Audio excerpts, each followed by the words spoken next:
नाही, सॅफिस्ट कंपनीच्या बाबतीत आपण वेळोवेळी हा प्रश्न मांडत आला, गेले 2 वर्ष मांडतोय, पण कंपनीचा अडेलपणा आणि फारसा इगोस्टिक भूमिकेमुळे तो प्रश्न, छोटा प्रश्न मोठा करून ठेवला होता. मी असं म्हणणार नाही की तो यशस्वी कालचा लढा आमचा झाला, कारण शेवटी लढा काय एका लढ्याने यशस्वी होत नसतो. परंतु 50 पैकी 30 कामगार घेण्याचं मान्य केलं, अजून 20 कामगारांचा प्रश्न बाकी आहे. याबाबतही आमची आग्रहाची भूमिका असणार आहे की सर्वांनीच, वरिष्ठांपासून सगळ्यांनी, इथली परिस्थिती काय, इथं काय भूमिका आहे हे लक्षात घेणं खूप गरजेचं आहे. कंपनी राहिली पाहिजे, टिकली पाहिजे, ही भूमिका आमची नेहमीच आहे. म्हणूनच गेले 7-8 वर्ष अनेक गोष्टी त्यांच्या घडत असताना पण एकाही शब्दाने कधी आम्ही तिथं गेलो नाही, कधी त्यांच्याबद्दल कुठं हे उठवलं नाही. अन्याय सहन करत होतो, त्यांचा वास सहन करत होतो, त्यांनी प्रदूषण केलेलं पाणी सगळ्या जमिनीतनं सोडलेलं ते सहन करत होतं. आतमध्ये कामगारांना देण्यात येणारी दुय्यम दर्जाची वागणूक ही देखील कामगारांच्या नोकरीसाठी सहन करण्याची भूमिका आमची होती. आणि काल देखील सीएम महोदय साहेबांशी चर्चा झाल्यानंतर या 20 कामगारांबाबतची भूमिका कशा पद्धतीने सोडवता येईल, हे कलेक्टर असतील, एसपी असतील, प्रांत असतील, या सगळ्यांच्या माध्यमातून हा तात्पुरतं हे आंदोलन स्थगित ठेवलेलं आहे. हे आंदोलन संपलेलं नाही, कारण उद्या परवापासून जिल्हा परिषदेच्या आचारसंहिता येतील आणि मग त्यामध्ये निर्बंध, त्यांना द्यावा लागणाऱ्या सपोर्टसाठी जो आवश्यक वेळ आहे तो आमच्याकडे उपलब्ध होतो नाही होतो. त्यामुळे सगळ्या कामगारांना विश्वासात घेऊन हे आंदोलन तात्पुरत्या पद्धतीने स्थगित ठेवलेलं आहे. पुढच्या टप्प्यात देखील या आंदोलनाची दिशा ठरवली जाईल. खूप जणांना कामावरती घेतलं जाईल, कारण असे म्हटलं आता हे मनोज जरांगे होणार, कारण फसवणूक, तुम्ही सत्ताधारी पक्षामध्ये असून सुद्धा हा लढा द्यावा लागतोय सर, काय सांगा? नाही, कामगारांना लढा हा नेहमी सगळीकडेच द्यावा लागतो. सत्ताधारी पक्षात काय एकाची बाजूच चालते अशातला भाग नाही. एक लक्षात घेतलं पाहिजे, 220 कामगारांना एका दिवसात काढल्यानंतर 201 कामगारांना आतमध्ये घेण्याची भूमिका, हा लढा सर्व पक्षीय लोकांना दिला. पहिलं नव्हतं झालं. 140 कामगार झालं होतं आणि स्वतः कामगार वाटतो. लक्षात घ्या, मुळात 20 एक बघा, लढा देत असताना कंपनी सुद्धा गेली नाही पाहिजे, ही आमची भूमिका आहे. आणि त्या भूमिकेशी अनुरूप काही वेळा 2 पावलं मागे जाऊन 4 पावलं पुढे जाण्याची एक मानसिकता असणं गरजेचं आहे.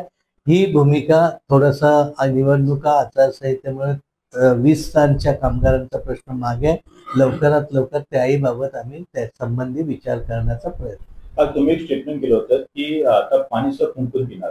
100%, कारण ज्यावर आम्ही आंधळा विश्वास टाकतो एखाद्या गोष्टीला, आणि त्यावेळी चर्चा किंवा कुठलीही गोष्ट न होता काही गोष्टी घडल्या जातात, त्यावेळी कधीतरी नाही घडल्या जातात. आज एकही गोष्ट घडलेली नाही. आज काही ठिकाणी नगरपालिकेचाच विषय आहे ना तुमचा, डायरेक्ट विचार. तुमचा फॉर्म ठरला होता 10-9-9. आमच्या 10 जागा ठरलेल्या होत्या. आम्ही 10 जागेची पूर्ण तयारी केली होती. आम्ही 10 पेक्षा एकही फॉर्म आमचा जादा भरणार नव्हतो. आम्ही मिलिंद शेठचा नॉमिनल फॉर्म भरला होता. आम्ही उमेश सकपालशी मी स्वतः 6 ते 8 फोन केले. त्यांचा रिप्लाय पहिल्या टप्प्यात नव्हता. नंतर त्यांचे मला 3 ते 4 फोन आले, तेव्हा माझ्याकडून सायलेंट असल्यामुळे फोन घ्यायचा राहिला. उमेश सकपालनं मी स्पष्ट सांगितलं होतं की मी तुमचा फॉर्म भरायला मुंबईतनं येतोय. माझ्या पुतण्याचा साखरपुडा मुंबईत होता आणि तिथून येत असताना त्यांना मी ही कल्पना दिली, जरी मिलिंद शेठचा फॉर्म असेल आणि आपला निर्णय पालकमंत्र्यांशी चर्चा झाली, फायनल झाल्या प्रमाणे आम्ही मिलिंद शेठचा फॉर्म मागे घेणार, ती जबाबदारी 100% माझी असेल, तरी तू निश्चिंत राहा, आम्ही येतोय. तो ह्यानी आम्हाला न बोलवता प्रत्येकाने त्यांनी फॉर्म भरले. मला त्याच्याबद्दल काही आता म्हणायचं नाही. आमची भूमिका काय असणार आहे हे आम्ही सगळेजण आता बसू आणि एकदा मी सगळे फॉर्म कदाचित मागे घेऊ, किंवा आम्हाला ज्या भूमिकेप्रमाणे जायचंय सन्मानजनक काय त्याच्यात गोष्टी घडल्या तर त्या पद्धतीने. असंही म्हणलात की उद्या राष्ट्रवादी स्वबळावरती निवडणूक लढवेल, असं तुमचे स्टेटमेंट? नाही, मी राष्ट्रवादी स्वबळावर लढेल हे पहिल्यापासून मग बोलले असते ना, तर माझी तयारीच होती ना, एक युतीचा धर्म पाळावा म्हणून सगळ्या मान पान पोटात घेऊन आम्ही या सगळ्या गोष्टी पालकमंत्र्यांवर विश्वास ठेवून पुढे जात होतो. बाकी आमचा काय पालकमंत्र्यांनी अजिबात फसवलं नाही, कारण त्यांचा मला फोनही आला, हे काही घडलं मला फारसं माहित नाही. आपण बसून त्याच्यावर मार्ग काढू. कार्यकर्ते असं म्हणतात कुठेतरी हे आमदार शेखर निकमांच्या साध्या सोप्या शांत स्वभावाचा फायदा घेऊन त्यांना फसवले गेले. नाही, मला फसवायला मी असं म्हणणार नाही, मला काय फसवलंय असं म्हणू शकत नाही. मी जर तुमच्यावर आंधळा विश्वास टाकला तर फसवणाऱ्यांनी ठरवायचंय. मी तुम्हाला सांगू, मला देवरुखची सीट आजही त्यांनी सांगावं तुम्ही बाहेर पडा, मी देवरुखची दुसरी सीट तिथं आपण करू शकतो. परंतु मी एकदा शब्द दिला होता त्यांना की ही सीट काही झालं तरी तुम्हाला मी सोडणार, आणि त्या पद्धतीने मी शब्दाला 100% जागलोय. आणि ते नुसता जागलोय ना, दिलेल्या शब्दाप्रमाणे मोठ्या मताधिक्याने देवरुखचा बीजेपीचा महायुतीचा नगराध्यक्ष निवडून आणण्याची जबाबदारी पण मी अंगावर घेतली. मी इकडचं तिकडचं असलं काही बोलत नाही. एकच ठाम भूमिका आमची सगळ्यामध्ये असते. कदाचित त्या स्वभावाचा मला तोटा झाला असेल, माझ्या पक्षाला तोटा झाला. तुम्ही स्टँडिंग आमदार असून सुद्धा तुम्ही नगराध्यक्ष पदाचा हट्ट का धरला? कार्यकर्त्यांचं म्हणणं असं आहे. नाही, आमचा 100% नगराध्यक्षाचा हट्ट होता. आमचा उमेदवार 100% ताकदीचा होता. आमचा उमेदवार आजही ताकदीचा आहे. परंतु युती धर्म पाळत असताना पालकमंत्री आणि सगळ्यांशी चर्चा झाल्यानंतर याबाबत सन्मानजनक आम्ही तोडगा काढू अशी त्यांची भूमिका असल्यामुळे आम्ही शांत होतो. युतीची घोषणा ज्यावेळी केली गेली त्याच्या अगोदर पालकमंत्री उदय सामंत सावटेमध्ये आपल्याला भेटले होते. तुमची चर्चा झाली होती का? नाही, इथे भेटले होते, जागा द्यायच्या, त्यांनी मग टिक लावून दिलेल्या जागा होत्या आमच्याकडे. आपल्याकडे काय नाही, टिक लावून दिलेल्या जागा होत्या, म्हणजे त्या जर फायनल झाल्या असत्या तर विषयच नव्हता. म्हणजे आता ते फायनल झालेलं नाही. कुठे नाही ना, अजून चर्चा चालूच आहे ना. असं कधी वाटतं आपल्याला काय होऊ शकेल? आता हे बघा, आम्हाला गमावण्यासारखं कायच नाही. ज्यावेळी माणूस गमावण्यासारखं काय नाही त्यावेळी झालं तर त्या महायुतीसाठी चांगलं आहे. उद्या समोर माझे आमदार रमेशभाई कदम आहेत, त्यांच्या समोर निभाव लागू शकतो, कारण का त्यांना कोणाचा? जो कोण उमेदवार असेल आता ज्याला उभं राहायचंय त्यांनी आपापलं गणित ठरवायचंय. आता त्यांना जर असं वाटत असेल की आम्हाला यांची गरज नाही, त्यांना वाटत म्हणजे कोणाला, समजा ज्यांनी फॉर्म भरलेत त्यांना, कोणालाही त्याला वाटत असेल की बा ह्यांना डावलूनच आमचा निवडून येणार आहे, तो त्यांचा कॉन्फिडन्स आहे. उद्या असंही म्हटलं आहे की समजा माहिती तुटली आणि सर बाहेर पडले तर सर आणि रमेशभाई कधी एकत्र येऊ शकतात.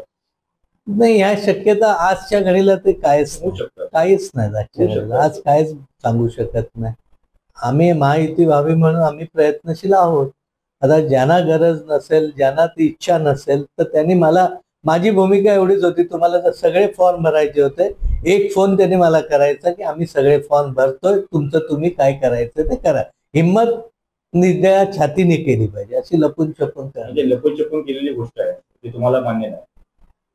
आता त्यांनी ठरवायचं, मी काय याच्यावर बोलू शकत नाही. त्यांना जर आम्ही नको असू तर तो त्यांचा विषय आहे. आम्हाला अजून माहिती व्हावी ही आमचा विषय आहे. आता त्यांनी ठरवायचं. यामध्ये गेम चेंजर कोर्स असू शकतो, कुणी असं गेम केला असेल, कारण ही वजेबात काहीच नव्हतं. तुम्ही असं म्हणत होता की स्वतः तुम्ही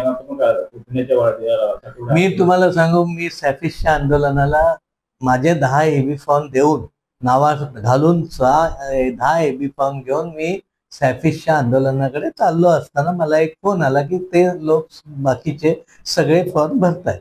अरे माझ्याकडे वेळही नव्हती आणि माझी ती भूमिका नव्हती किंवा मी त्या पद्धतीने तयार गेलो नव्हतो. फक्त जे इकडची ना इकडची सुटेल असे 2-3 फॉर्मच माझ्याकडे होते आणि तेवढेच मी भरण्याचं मानसिकता केली की मला असं वाटलं नाही की अजून त्याच्यातनं संधी आहे असं वाटलंय अजून. त्यामुळे आम्ही शांत. संपला तर चांगला आनंद आहे. माहिती झाली तर अतिशय आनंद. नाही झालं तर कार्यकर्त्यांना विचारून आम्ही काय करायचं, शांत राहायचं नाही, कायच सांगू शकत नाही. आम्ही पूर्ण शांत राहायचं, काय करायचं हे कार्यकर्ते प्रमुख मंडळी बसून ठरवतील.